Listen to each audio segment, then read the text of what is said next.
بسم اللہ الرحمن الرحیم۔ السلام علیکم۔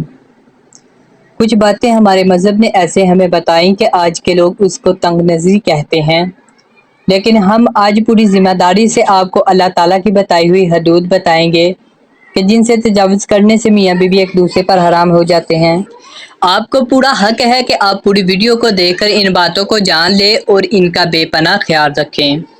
اللہ تعالیٰ نے قرآن میں اور نبی پاک صلی اللہ علیہ وآلہ وسلم نے اپنی حدیث کے ذریعے شادی شدہ جوڑوں کے لیے کچھ حدود بیان کی ہیں، اور کوئی بھی شادی شدہ جوڑا حدود کو پار نہیں کر سکتا۔ سورۃ البقرہ میں ارشاد ہے، یہ اللہ تعالیٰ کی حدیں ہیں، ان کے پاس نہ جانا۔ آج کے ٹاپک میں ہم جن حدود اور غلطیوں کے بارے میں بتانے جا رہے ہیں وہ غلطیاں ایسی ہیں کہ میاں یا بیوی ان غلطیوں میں چاہے داستانہ طور پر ملوث ہو یا غیر داستانہ طور پر میاں بیوی کا نکاح ٹوٹ جاتا ہے اور بیوی میاں کے لیے ہمیشہ کے لیے حرام ہو جاتی ہے۔ اس لیے ان غلطیوں کو اور حدود کے بارے میں جاننا ہر شادی شدہ جوڑے کے لیے لازم ہے، تاکہ وہ اپنے آپ کو ایسی غلطیوں اور گناہوں سے دور رکھ سکیں تاکہ ان کی زندگی میں ایسی پیچیدگی کی نوبت نہ آنے پائے۔ یہ غلطیاں اور گناہ کون کون سے ہیں، اس بارے میں اب ہم مکمل تفصیل بیان کرتے ہیں۔ نکاح ٹوٹنے کی سب سے پہلی وجہ اسلام میں جو بیان کی گئی ہے وہ موت ہے۔ میاں یا بیوی میں سے جس سے ہی کسی ایک کی روح پرواز کر جائے تو اسی لمحے نکاح ختم ہو جاتا ہے اور بیوی شوہر پر حرام ہو جاتی ہے۔ دوسری وجہ خلا ہے، جس میں میاں بیوی باہمی طور پر طلاق کے لیے راضی ہو جاتے ہیں۔ تیسری وجہ عیال ہے، جس میں شوہر اپنی بیوی سے 4 ماہ ہم بستی نہ کرنے کی قسم کھا لے اور اس قسم کے بعد واقعی ہی 4 ماہ ہم بستی نہ کرے تو نکاح ٹوٹ جاتا ہے۔ یہ یاد رہے کہ ضروری ہے کہ شوہر قسم کھائے، بنا قسم کھائے ہم بستی نہ کرنے پر طلاق نہیں ہوگی۔ چوتھی وجہ ہے جس سے نکاح ٹوٹ جاتا ہے وہ ہے لعن، جس میں شوہر اپنی بیوی کو زنا کرتے ہوئے دیکھ لے، اور لعن یہ ہے کہ شوہر 5 دفعہ قسم کھا کر بتائے کہ میں اپنی بات میں سچا ہوں اور اگر میں جھوٹا بولوں تو اللہ کی لعنت ہو مجھ پر۔ اسی طرح اگر شوہر 4 سال سے زائد عرصہ غائب ہو جائے تو قاضی اس کی بیوی کو نکاح سے آزاد کر سکتا ہے۔ زوجین میں سے اگر کوئی بھی دین اسلام سے منحرف ہو جائے تو تب بھی نکاح ٹوٹ جاتا ہے۔ اسی طرح اگر معتبر ذرائع یہ پتہ چل جائے کہ میاں بیوی دونوں آپس میں رضائی بہن بھائی ہیں تو قاضی دونوں میں لازمی تفریق کروا دے۔ یہ یاد رہے کہ اللہ نے رشتوں کی حدود تعین کی ہیں اور رشتوں کا آپس میں تقدس بیان کیا ہے۔ اللہ تعالیٰ نے انسان کے لیے مختلف رشتے بنائے ہیں، خون کے رشتے، دودھ کے رشتے، نکاح کے رشتے، سسرال کے رشتے، اور ہر ایک رشتے کے اپنے محدود مقرر فرمائی ہے۔ کوئی رشتے محرم قرار دیے گئے ہیں اور کوئی غیر محرم، اور مسلمانوں کے لیے قرآن میں یہ تعلیمات سکھائی ہیں کہ کیسے زندگی بسر کرنی ہے، کس رشتے کے ساتھ کیا سلوک کرنا اور کیسا سلوک کرنا ہے۔ ہر رشتے کے اپنے اپنے حقوق مختص ہیں اور ان کی حدود بھی بتائی گئی ہیں۔ چلے بعد کو نکاح کے بعد کے رشتوں میں وہ حدود بتاتے ہیں جن میں انتہائی احتیاط کی ضرورت ہے۔ اگر ان رشتوں میں ذرا برابر بھی بے احتیاطی کی گئی تو بیوی اپنے شوہر کے لیے ہمیشہ ہمیشہ کے لیے حرام ہو جاتی ہے، یعنی ایسا ہونے سے میاں بیوی کا نکاح ٹوٹ جاتا ہے۔ جب بیٹا 7 سال سے اوپر کا ہو جائے تو چاہے کہ وہ ماں کے ساتھ نہ سوئے، اور اسی طرح بیٹی جب 7 سال سے اوپر کی ہو جائے تو وہ اپنے باپ کے ساتھ نہ سوئے۔ یہ شرعی حکم ہے، اس لیے اس کی پابندی بہت ضروری ہے۔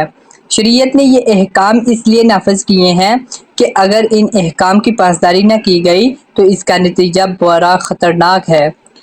اس طرح جب بیٹی 9 سال کی ہو جائے تو باپ کو چاہیے کہ اسے پیار کرنے میں احتیاط کرے۔ باپ کو چاہیے کہ اگر وہ پیار کرنا بھی چاہے تو صرف بیٹی کے سر پر ہاتھ پھیرے، بوسہ لینا ہو تو وہ بھی سر پر بوسہ لے۔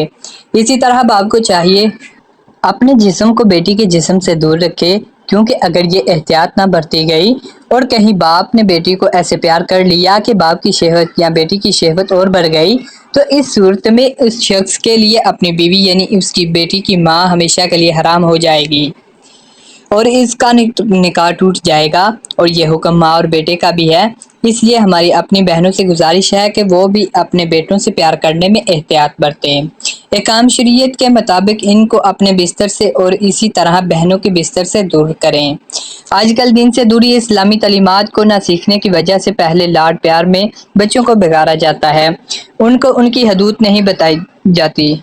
اور پھر بعد میں رونا رویا جاتا ہے جو بے سود ہوتا ہے۔ اس لیے ضروری ہے کہ بیٹے کو 7 سے اوپر ہونے پر باپ کے پاس سلا دیا جائے لیکن ماں کے پاس نہ سلائیں، اور بیٹی ماں کے پاس تو سو سکتی ہے لیکن باپ کے پاس نہ سوائیں۔ اسی طرح ایک اہم رشتہ ساس اور داماد کا ہے۔ اگر نکاح کے بعد شوہر اپنی ساس کو ماں سمجھنے کی بجائے بد نیتی سے کام لے جس سے وہ ایک دوسرے کے قریب آ جائیں اور ان میں شہوت آ جائے تو وہ بیوی اس پر ہمیشہ ہمیشہ کے لیے حرام ہو جاتی ہے۔ جو حدود شریعت نے طے کی ہے ان حدود کی پاسداری کریں کیونکہ نکاح صرف بیوی کے ساتھ ہے اور اس کی زوجیت کے لیے صرف اس کی بیوی حلال ہوتی ہے، لہذا باقی سب رشتوں کے ساتھ برتاؤ میں ایک مرد کو بڑے احتیاط کی ضرورت ہے۔ اب سسر کے لیے حکم ہے کہ بہو کو اپنی بیٹی جیسا سمجھے، اس کو بیٹی کا درجہ دے۔ اب جس کو دین کی سمجھ ہوگی اور شریعت کی سمجھ ہوگی تو وہ ان رشتوں میں جو فاصلے طے ہیں ان کی پاسداری کرے گا، لیکن جو شرعی اصولوں سے ناواقف ہوگا وہ ان کی پاسداری نہیں کر پائے گا۔ اسی طرح اگر سسر اور بہو میں شہوت کا رشتہ قائم ہو جائے تو تب بھی نکاح ٹوٹ جاتا ہے۔ آج کل کے رشتوں میں تو پہلے ہی تکالیف اختیار کی جاتی ہیں اور ان بے تکلیف کو برا نہیں جانا جاتا جو بعد میں اس حد تک چلے جاتے ہیں لوگ اپنا نکاح ہی تروا بیٹھتے ہیں۔ خدا را شریعت کو سیکھیے اور اس پر عمل پیرا ہو جائیں تاکہ ہمارے رشتے پاک رہ سکیں اور ہمارے گھروں میں مذکورہ بالا صورتحال بھی پیدا نہ ہو۔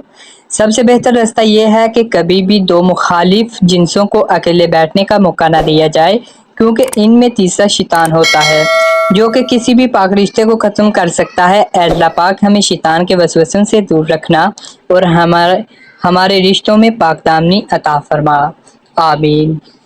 تو ملتے ہیں دوستو ایسی مزید ویڈیو کے ساتھ، اس وقت تک کے لیے اللہ حافظ۔ اللہ حافظ۔